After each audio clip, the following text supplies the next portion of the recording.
Hello guys and welcome to the Evyx channel. It's Neymett here. Today I'm going to be talking to you about why I keep playing Final Fantasy XIV. So this video is the third part of a three-part series, and you may want to check out the earlier videos if you missed them.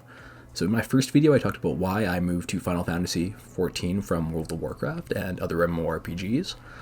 In my second video I talked about the aspects of Final Fantasy XIV that hooked me into the game and keep me engaged.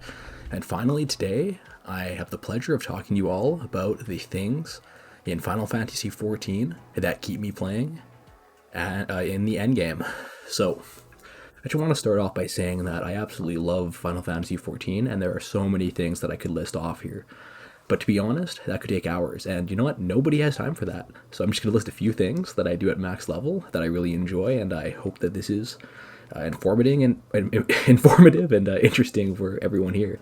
So the first of these is the endgame PvE content. So that's extremes, relic farming, gearing, and savage raiding. So first off, I should say I love most endgame content. I love the fact that it can be accomplished with 8 people. This is because getting a group together to farm an extreme fight, or from what I've been told, savage, is relatively easy. It's much easier to get 8 people together than it is, 20 or more. This is the case in many other games. And, I've actually not done savage raiding yet, but I'm looking forward to putting together a team, and this is something that I'm really hyped out to do. Because from what I've seen, in the small group environment, so like the static that I've been running a bunch of extremes with, is that the small group environment gives the raid a really small, friendly feel to it, and can turn progression into a really fun social experience. So this is different than what I've experienced in other games like WoW, where although I did make many friends, I felt like it was really hard to be social, just due to the large size of the group and the fact that in a 20-person group, it's there's so many people leaving or new people joining. It's just hard to really just forge deep connections with people there. Although I did make some good friends. So next I'm going to talk about relic farming and gearing. So I really enjoy relic farming, so that's farming relics in the bozjan southern front. I haven't done the farms for previous expansions, so I'm just talking about bozjan because I'm a newer player and I've only been playing for about a year. So I've been farming them for my white mage and my red mage, and I'm happy to do it because this gives you strong, powerful weapons that look good, and honestly, they're relatively easy to obtain. If you're farming one for every class, sure, it's difficult, but if you're just doing a few, it's really accessible. And we've learned recently that in the next patch, these relics are going to be the next stage of the quest will be unlocked, so these will actually be able to be competitive with the best raid gear. So this is something that I've been focusing on that I really enjoy doing. This also feeds into my next point. So I really like how in 14, 520 gear can be very easily obtained either with tomestones or by upgrading the crafting gear. And this tomestone gear can then be further upgraded to 530, so that's the same level as savage raid gear just by going to Yulmore and using currency that can be obtained from hunts or by running the near alliance raids.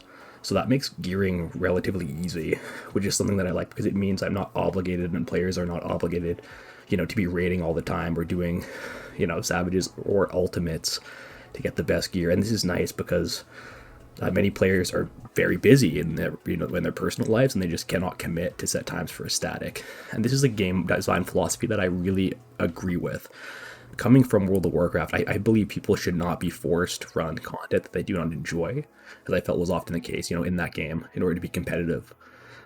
And honestly, I think my philosophy is, and this is what I have seen in 14, is that I only really raid to have fun, for the joy of clearing, difficult content, and ultimately, I don't think that raiders should be more powerful than other players simply for that. I think raiding should be mainly something you do because you want a social experience and because you want that joy of defeating difficult content. So I think it's just amazing that there's, that gear is so accessible in this game, so you're not forced to do difficult content. This is something that, that I really like. It makes things accessible. So finally, I'm going to talk about how I really love this, the casual side content that's present in this game. I don't know if anyone in their right mind could honestly say housing is casual, given the pure insanity that is try to get a house on a populated server like Gilgamesh. It's absolutely nuts. Oh, I've stayed up for many nights trying camping plots to try to get one, and I haven't yet. But honestly, it's still something I'm going to talk about here. So I really enjoy housing. I enjoy other semi-casual side content like beast tribes, blue mage spell farming. All these systems contribute to provide the player with hours of enjoyment, and they are all factors that keep me playing 14. So like, just to talk about the housing, so Cole thankfully was able to get us an FC house, and it was really fun to be able to come up with designs and themes for the interior of the house, and then work on decorating the house and setting that up and getting all the furniture. You know, it's just something that's really cool that I haven't seen in other games. I've heard from some people that other games like what is it, Star Wars: The Old Republic has something similar, but yeah, this is something that I haven't seen. You know, just coming from World of Warcraft, so this is something that I really enjoy and I think is really cool. And yeah, we were working on using items from the near raid to try to make a house that kind of looked like a modern old factory that was converted into housing. And this is something that I'm really excited to be able to show off once it's done. It's really cool. So hopefully in the future we can maybe feature the FC house in a video once Cole and I are done with that. Then the next piece of casual content that I really enjoy is I would call it the beast tribes. So there's kind of like this in other games, but I just enjoy it because it basically just gives you some repeatable quests that you can do to get decent rewards, like work towards getting mounts. So that's something that's fun and something to do. I just thought I would mention it. And this brings me to my last point here.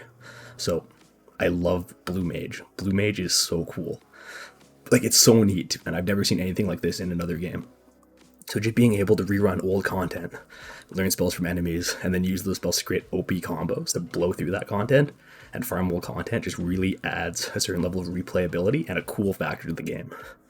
I love it, and the fact that, you know, the design team puts systems like this in the game is something that just gives me faith in the direction that Final Fantasy XIV is going. It gives me faith in the dev team, and it makes me want to keep playing. So I love Blue Mage, and yeah, honestly, that's all I can say about that. It's amazing. So with that, I would just like to thank everybody for listening, and just say, this is my third video that I've done here. So if you have any comments on the video or any questions or any suggestions for me, please leave those in the comment section. And now I would just like to close by thanking Cole for letting me do this series. And yeah, if you like this video, I'd appreciate it if you throw a Blue Mage fish at that like button and Rothgar that subscribe button. Neymett, signing out. Have a good one, everyone.